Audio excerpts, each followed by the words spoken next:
Знаете, че спортната комисия, или по-скоро кой да я оглави, скара депутатите и заваляха обвинения кой кадрува или не. Намесиха се и скандали за предполагаеми злоупотреби. Тина Ивайлова и екипът на Глас Нюс разказват сега за една такава предполагаема схема в Федерацията по канадска борба. Изразходвани ли са неправомерно средства от ръководството и знаете от Министерството на младежта и спорта как се усвояват отпусканите хиляди левове за развитие на този спорт.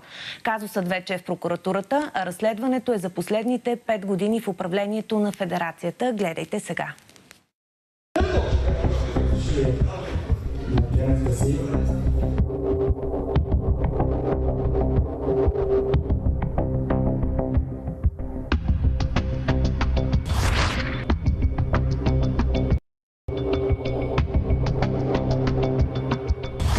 Вече много над 10 години сме домакини и не може да не сме щастливи от това. И особено, че от това, че залата е пълна, огромен интерес, а не нижък, както на много други места.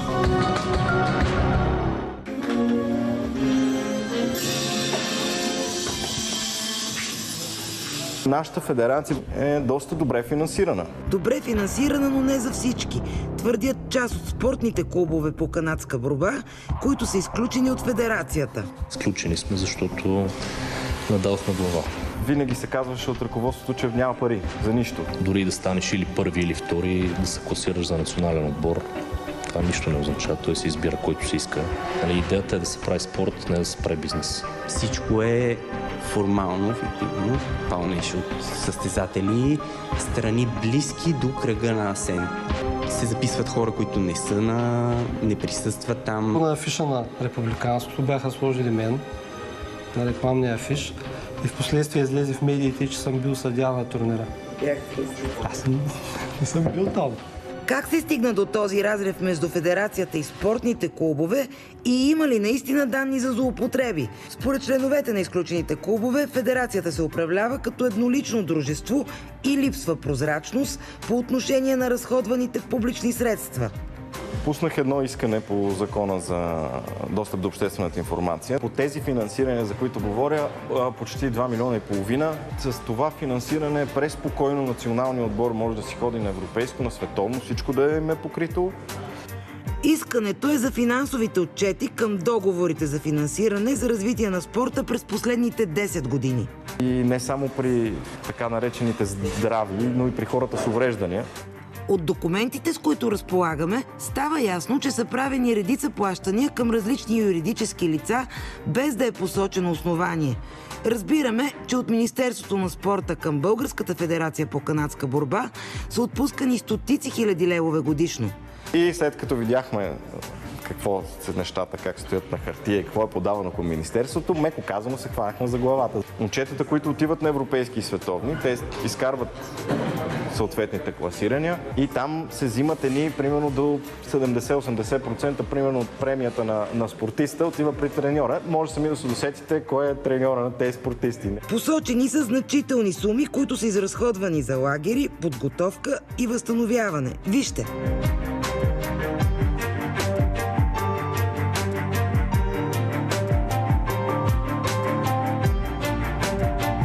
Имало е хора, на които са им звъняли и са им казали, ако някой те пита, си бил на лагер. Тези лагери се изписват по 20, по 30, по 35 хиляди лева за тези лагери, за да се осъществят, но такива няма. Казвам се Детелин Йончев и съм състезател по канадска борба. В периода от 16 август до 29 септември 2020 година не съм бил и не съм участвал на спортен подготвителен лагер в град Банско. Казвам се Радослав Скендеров и съм вице-европейски шампион по канадска борба. Не съм присъствал на подготвителен лагер в град Банско. Казвам се Йордан Цонев, световен европейски шампион. Не съм бил на тренировъчен лагер в град Банско. За миналата година видях в документите, че съм фигурирал на лагер. Бил съм 40 дни в Банско. Няма как да стане това нещо, тъй като съм много ангажиран. И ако хотела струва 50 евро, се заплаща 100 до 150 евро. Ми фрапиращ случай в 4 в стая, но в къмпинг в бунгала. Хотела е 50 евро, те не са малумни, те отварят и гледат, че стаята струва 50 евро и казват ни за какво трябва да даваме по 100. Твърдят също, че никога не ги е тренирала Вероника Бонкова, за което обаче е получавала и получава хонорари. От документите виждаме, че са правени множество плащания към членовете на управителния съвет, като треньорските хонорари на Бонкова, които тя е получавала, са около 10 000 лева годишно. Вие сте треньор на националния съвет. Точно така. Изразходвани ли са средства, които са нецелесъобразни за отбора?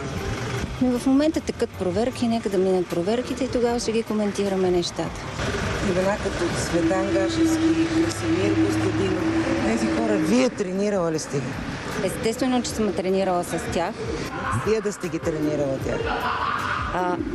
Значи, не искам да се спекулира. Цветан Гашевски е в спорта преди мен. Това как аз ставам треньор на националния отбор е това, което аз имам зад гърба си като образование, като документация и лицензия, която се изисква от Министерството на младежта и спорта. Сега никога не е провеждал тренировка на никого. При хората с увреждания хонорари взимат Георги Благов, се нарича един господин, който е дясната ръка на председателя. Знаете ли кой съм аз? Технически директор ли сте, треньор ли сте, секретар ли сте? Какъв сте на федерацията? При хората с увреждане, той естествено никога не е, той няма никакво понятие от канадска борба. Постижения имате в канадската борба? Много голями постижения. За 20 години имам доста постижения. Като състезател, но като организатор, като треньор. Аз се занимавам любителски с канадската борба, защото трябва да имам нека. Александър Палестов също излиза, че е взимал пари, които са... Той брат, мисля, че на Вероника Бонкова.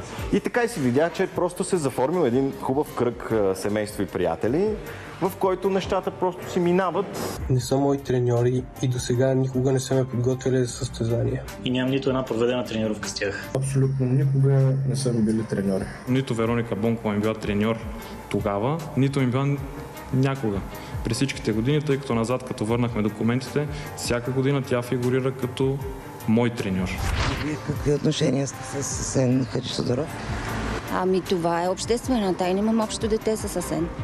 Разбираме също, че освен, че имат общо дете, федерацията плаща и наем за офис – около 5000 лева, на фирма, на която управител е отново Вероника Бонкова. Собственик на капитала е Професионална лига по канадска борба, което е дружество със седалище в офшорна зона, като на същото това дружество са плащани и лицензионни такси за стотици хиляди левове. Европейското, там се пускат примерно фактура за 150 000 евро, което включва финансирането за развитието на спорта, плюс допълнително финансиране, т.е. 100 000 плюс 200 000 допълнително финансиране. Пуска се фактура за организиране на това състезание, само че във фактурата пише лицензионни. Взима едни пари и ги вкарва в другия му джоб. Това е скандално. Даже ние сме изхарчили повече, отколкото те са ни дали. Нямам никакви притеснения. И е хубаво точно това да се извадат документално нещата, не голи приказки. Голи приказки ли са само? И ако е така, защо са регистрирани нови клубове, по-голяма част от които са фиктивни? Дали това не е с цел ръководството да си подсигури мнозинство и комфорт при взимането на решения? И това ли е причината клубовете, в които са по-голямата част от истинските състезатели, да не бъдат допуснати до общото събрание? А кое наложи да бъдат ново регистрирани клубове преди общото събрание? Получили сме молби, заявления, разгледали сме ги, тия, които са отговорили на устава на федерацията, са били приети. Не са ли кухи клубове? Не са, може да проверите. Проверихме в добричките села Стефаново и Длъжка поляна. Се втечвам. Канадска борба. Такива нещо. Не бих се учил. Търсиме, тук трябва да има регистриран клуб по канадска борба в селото. Не, няма. Сигурни сте? Много. Много съм сигурен, защото държа връзка с кмета и той ще да се чуи. У нас няма клуб. Има си и председател Габриела Драндалова. И няма нищо. Ние сме пенсионери. Направо се шашнахме. Аз ви направих услуга да ви регистрирам на нашия адрес. Гледай какво става. И изведнъж ми си едно голямо лъ главата. Знаете ли, че аз съм с 430 пенсия и ходя в Албена да работя, да чистя на украинците, защото имам клуб. Председателят на този клуб е племеница на един от треньорите на националния отбор по канадска борба Георги Благов. Оставаме с впечатление, че Габриела Драндалова не е много наясно какво точно е регистрирала, въпреки инструкциите на Чичои. Разбираме, че момичето е регистрирало клуб в село Стефаново. От години се занимава обаче с народни танци. Какво направи? Наистина много се извинявам. Тук тренира. И аз искам обяснение също. От Нова телевизия дали иска обяснение, за мен не е важно. Важно е какви си ги сторила ти на нас, пенсионерите, да се притесняваме. Не ти е срам. И къде са ви членовете? Колко хора имате в клуба? 7. 7? Да. Може ли да ги кажете поименно и да ни кажете залата, в която тренират? Ами, за сега не искам да споделям тази информация. Адрес може да ви кажете? Адрес не мога да ви кажа, защото не съм точно добре, че наскоро се преместих. Знаете, че като се новооткрит клуб, на момента не може да има каквато идея залата. Това са регистрирани клубове с 7 човека, които трябва да има 7 състезатели в тях. Ами, нека да отговоря момичето, какво е мотивирало. И това какво лошо има някой да направи клуб, не разбирам. И просто исках да си направя клуб. В село Длъжка поляна също има новорегистриран клуб с председател сина на кметицата. Хората не знаят и той самия бърка бройката на трениращите в клуба. Сигурно и в това няма нищо лошо. Има ли тук клуб по канадска борба в това село? Тук сме само дертата стали. А колко хора живеят в село? 19 човека. А къде е залата? Може ли да я снимам? Ама той си отговаря, аз не знам нищо. Аз съм си го направил, много съм си го направил клуба. Те първо искам да почна да се занимавам с този спорт. Аз съм бивш спортист, борец. Имам си състезатели записани. Колко състезатели? 5 на брой. 5 достатъчно ли са? Те първо започваме. Само да ви кажа, че 5 човека не са достатъчни да се учреди. А тук има, може би, около 200 медала на около световни европейски първенства, които присъстват. Мисля, че това са състезателите на България и цветите на България. Заслужаваме да седим тук на плочките. Дали ще може да направим едно интервю с истинските шампиони на България? Госпожата да... Ами, ето... Аз съм световен шампион в тежките горенеси в България. Само да ви кажа, там са 3 медали, всичко друго е пълнеж. Това ли е пълнежа на Федерацията по канадска борба? Там са измислени герои. Аз съм Георги Цветков, шампион в тежка категория. Бил съм и най-силните в света. Нашата треньорка знаете. Аз съм много близък приятел с Радостин Василев, ако знаете кой е той. Както и да е. Бивши министър.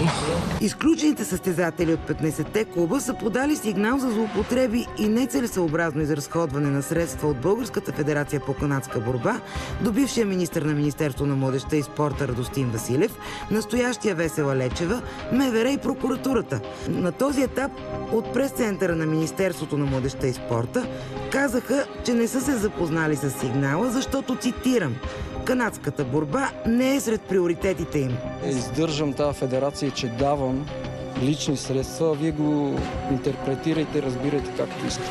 На нас средствата, които получаваме от държавата, са недостатъчни. И докато прокуратурата разследва, Федерацията по канадска борба провежда общо събрание. Не може да влезнете, естествено. Не може да влезе. Разбира се. Защото влизат лицата по списъка. Целият спорт е отвънка пред сградата, смисъл цялата федерация. Това е положението, смисъл управителен свет си прави каквото си поиска. Цяла България. Много е обидно. Стара Загора, Бургас, Плевен, Благоевград. Ще пропусна някой сигурно. Това са световни, европейски и национални шампиони по канадска борба. Това е списък, който ни е предоставен. Не виждам кой за кой става. Обявено е в търговския регистр общо събрание. Хората са си пуснали отпуска днес да дойдат. В списъка фигурират Асен Хаджи Тодоров, който едновременно е председател на Световната, Европейската и Българската федерация по канадска борба. Жената, с която живее на семейни начала, Вероника Бонкова, Димитър Юлев и приближения до тях Георги Благов. От отчетите им прави впечатление, че за състезание, проведено в Букурещ, са отчитани самолетни билети през Виена.